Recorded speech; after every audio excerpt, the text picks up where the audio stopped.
Good morning. In this part of the webinar, we'll talk about career planning. First, we'll discuss competences, including future competences in the labor market. Then we'll talk about ways to plan your career and set professional goals.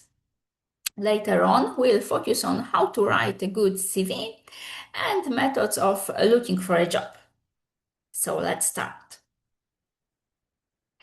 It is worth starting your career planning by analyzing your competences. Competences are a combination of knowledge, skills, and attitudes. Knowledge refers to specific facts, features, and theories that we know and understand in a particular area. Skills are our abilities to perform certain activities and apply our knowledge into practice to achieve specific goals. Attitudes, on the other hand, relate to our dispositions and ways of thinking about how we respond to specific ideas and situations.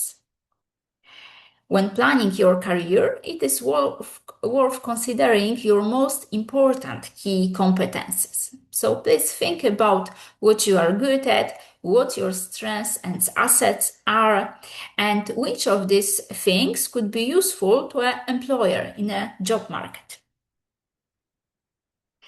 Among the key competences that we can develop throughout our lives, the European Commission has identified 8 of the most important ones. These include digital, linguistic, mathematical, and entrepreneurial competences, as well as so-called soft competences related to learning, personal, and social competences. Think about which of these are your strengths and what are you good at. Also think about which of these competences you would like to develop in order to achieve your professional goals.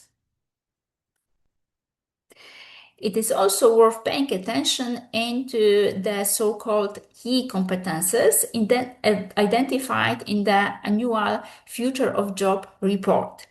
In this year's edition of the report, the key competences include analytical thinking, flexibility, creativity, motivation and self-awareness, empathy and active listening, and, for example, lifelong learning, and so on. It is worth noting that these are different types of competences here, including cognitive competences, self-awareness, management, and digital competences.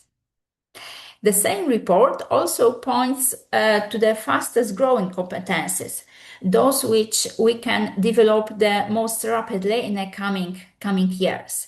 It is worth knowing that the top 3 positions on this list are occupied by technological skills related to, among others, the development of artificial intelligence, cybersecurity, and technology literacy. In addition, the list also includes the competences we have already mentioned, like creativity, analytical thinking, and lifelong learning. So it is also worth considering which of these competences we have, at what level, and whether it is worth developing them to increase our chances in a job market in the future. When planning your career, it is worth setting specific goals that you want to achieve. When setting goals, you can use the so-called SMART rule. SMART is an acronym that stands for the 5 characteristics of well-formulated goal. So first, your goal should be specific so that there is no doubt about what you want to achieve. Secondly, your goal should be measurable so that it's always possible to check whether you have achieved your goal or not yet. Our goal can be expressed in a specific indicator, for example, a number.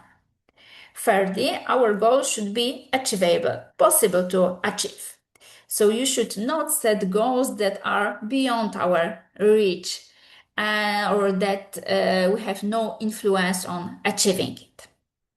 The fourth rule is that our goal should be important to us. If it is, it can motivate us to achieve it. Finally, our goal should be specific in time. So we should set a specific deadline for its achievement.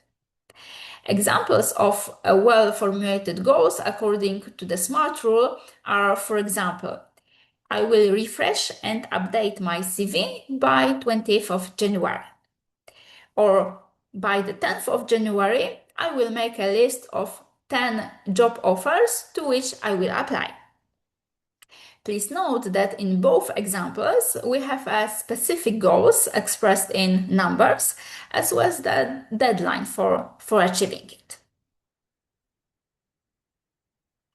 Now we have a well-formulated goal according to SMART rules. So what can we do next? How we can increase the chances of achieving it?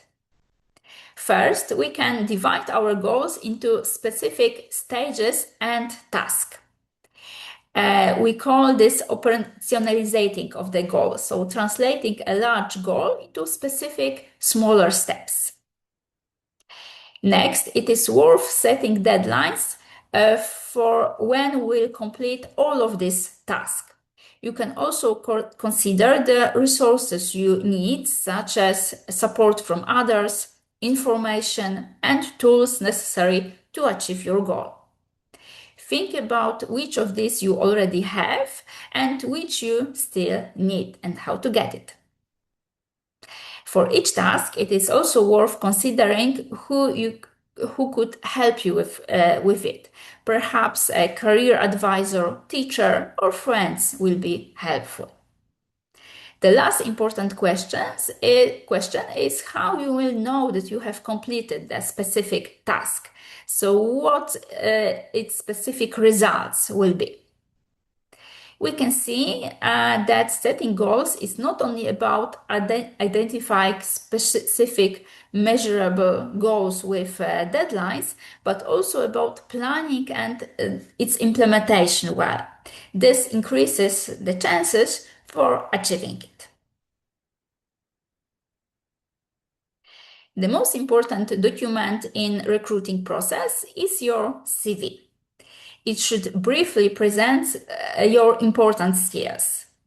That is why it is good to know how to organize your professional information in order to interest the recruiter. Now let's discuss the most important categories that should be included in your CV.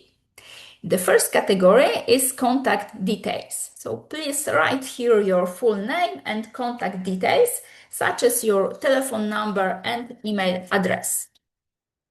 The next category is your professional profile. So this is a brief summary of the most important skills from the point of view of the position you are applying for now. Your professional profile should also include your career goals, so what you want to achieve in the near future and what you want to learn professionally. The next category is education. Here, please make a list of the schools you have graduated from or you are still attending. Keep the order from the most recent schools at the top to the oldest at the bottom. However, remember that you do not have to include all stages of your education here. If you are a person who graduated from university, you do not have to include information about your primary school. The next category is professional experience. Here, also keep the order from the most recent experience at the top and the oldest at the bottom. From each experience, specify the name of the employer, the position you held, and your duties. Emphasize the duties that are most relevant to the position you are applying for now. And for each experience, also add the dates when you work in this particular position. The next category is skills. Here, it is worth including both your hard skills and soft skills. Indicate here which foreign language you speak and at what level. Please do not forget about your digital skills and your soft skills, such as teamwork, time management, and communication skills. Focus on the skills that are emphasized in the job offer you are applying for now. In your CV, you can also include a category for the other activities, such as volunteer work or involvement in non-governmental organizations. You can also highlight here your achievements and successes. When writing your CV, it is important to adapt your document to a specific job offer you are applying for. So please pay attention to the employer expectations regarding your professional experience, education, and competences. Highlight in your document those competences that are the most consistent with the employer expectations, such as language or digital skills. In addition, if you have experience in the industry that you are now applying to, it is also worth highlighting this professional experience. Now let's discuss the most common mistakes that can appear in a CV and how to avoid them. The first is not adjusting your document to a specific job offer, but sending the same CV to all employers. To avoid this mistake, please pay attention to specific skills required in a specific job offer. Another mistake can be a little illegible CV, like unclear division into categories, linguistic errors, incorrect text formatting, and so on. So it is worth preparing your document in such a way that it is clear and legible for the recruiter. Please also remember that recruiters usually do not read our document word by word, but most often scan it at the beginning. Also, remember to describe your professional experience by listing the responsibilities you had in a given job, because the only job title alone may not be enough to understand what you did. Also, avoid CVs that are too colorful, too creative, or contain various eligible fonts. It is usually best to choose more classic CV template that is easy to read for the reader. Also, remember that your CV should be not too long. It can easily be 2 pages long, but it should not be longer than that. This is because it should only highlight those skills that are relevant to the job you are applying for now.